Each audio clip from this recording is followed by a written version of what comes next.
In Massachusetts, the data shows that 40% of students are people of color, while only 6% of teachers are people of color. Carolee McGrath sat down with Joseph Smith, the co-interim principal of the Amherst-Pelham Regional Middle School, to learn more about the issue and how it affects students in the classroom. I've worked in several districts. I worked in Holyoke, Springfield, whether they were charter schools or regular public schools, and I'm in Amherst currently. And what I noticed is that there's a lack of teachers of color. But what's going on in these districts is that there's an overwhelming amount of students of color. So that is what's known in research as a mismatch. And then there's a plethora of research that substantiates the claim that teachers, particularly white teachers, tend to have negative evaluations of students of color. Now, that doesn't hold true for Asian students. In fact, the mismatch there shows that white teachers tend to positively evaluate Asian students over white students.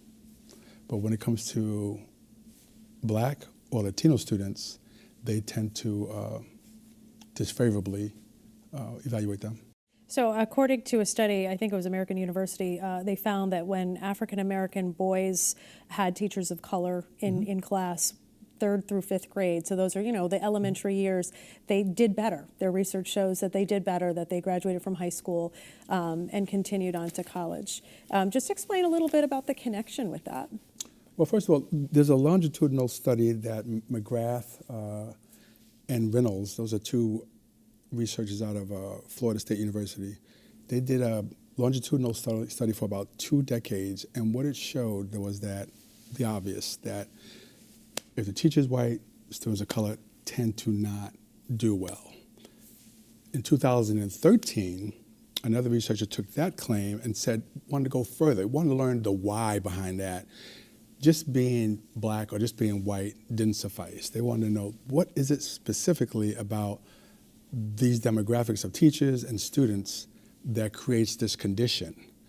And so what they found was that it was more along the lines of bias and stereotypes, that we tend to have our own biases about white people against Hispanic people, and those come into play more than anything else. And I'm sure I know you work with so many teachers now. You're in an administrative position. I'm a principal. And I'm sure teachers would be like, oh, of course not. I love all of the kids in my class, and they do their very best. It's a difficult job, and they want to tend to the needs of every kid, no matter what sort of background, race, religion. They really care about their kids. So when you hear a study like that, it could be upsetting, for teachers who are like, yeah, it's not my fault that this is the condition that we're in. How do we change how the success stories are for those students? That's a great question.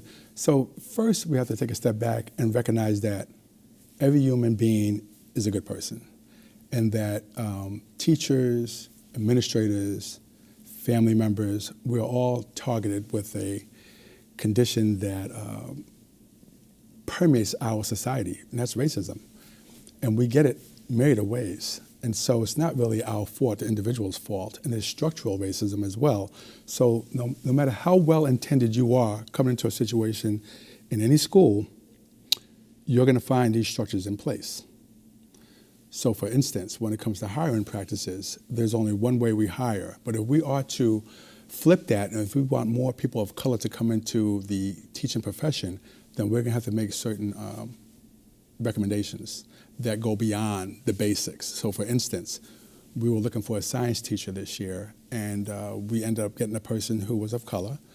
She had a doctorate degree, but she would need to be paid significantly more than what the average teacher was paid as a first-year teacher. So we had to go beyond the typical framework of what we are used to doing in our hiring practices to get these good teachers. And then we had to figure out ways to retain them.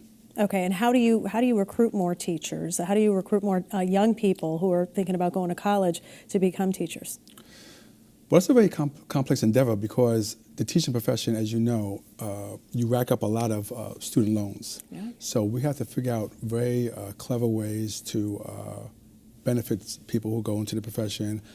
And it's not so much the money that they're looking for, but they're looking for support. As you know, a lot of people leave the profession as well. The average teacher leaves teaching after 3 to 5 years. and that's twofold if you're a teacher of color.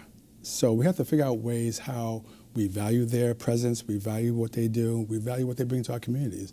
I think that goes a lot further than the dollar and cents. But of course, that's not your experience because you were in the business world and you went into teaching. Tell us a little bit why you wanted to do that. Well, when I started having my personal children and I started hanging around schools, I said, wow. And I made a lot of money in the private sector. But there was something about what I was able to observe, the interactions between the teacher and the student, that was just beyond my dreams.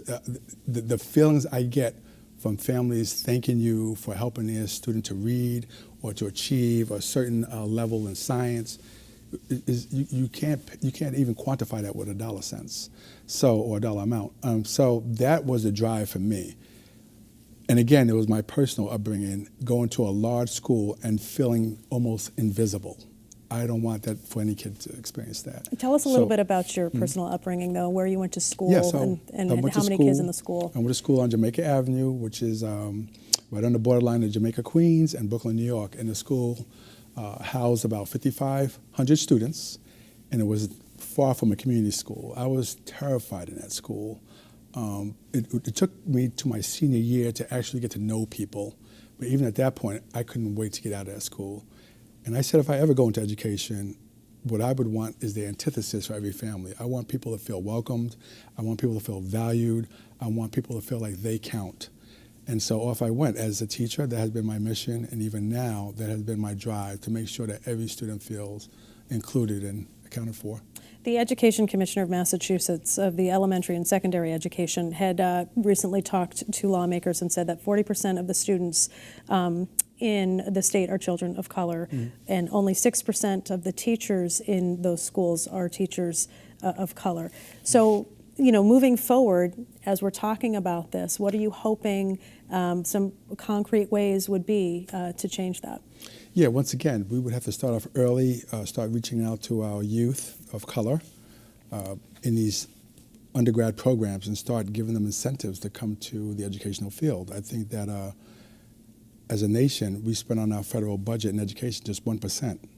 If we can add more money to our state and federal budgets to try and recruit African American, Latino, and Native Indigenous people to teach in these fields, that would be very helpful. But we really have to incentivize them to work in these fields because it's not just about the money, it's about feeling supported as well. So that is a nice segue into my research that I'm doing now at Northeastern University, where I'm working with principals across the Commonwealth of Massachusetts. And so what I'm finding is that there's a theme, and one of the themes is that they're not feeling very supported. And so once again, how can we support principals of color, how can we support teachers of color so they can stay in the field and support students? You gave a figure that it's roughly 40%. By 2030, that's going to go up to 60. And at this trajectory, we still have the low numbers of people of color who are teaching. So it's going to be problematic as we move further. How do you encourage, as an administrator, your entire staff, no matter who they are, male, female, to really connect with the students and do the very best that they can for those students? Obviously, if they're going into the profession, they probably like kids. So the first piece of advice is going back to the individual, letting them know that they are good people and that they have inherited biases that are beyond their control. But once they're aware of these biases, we can then take action. So my job as an administrator is to make sure I provide professional development that allows space for teachers to talk about their biases and to come up with action plans to counter them.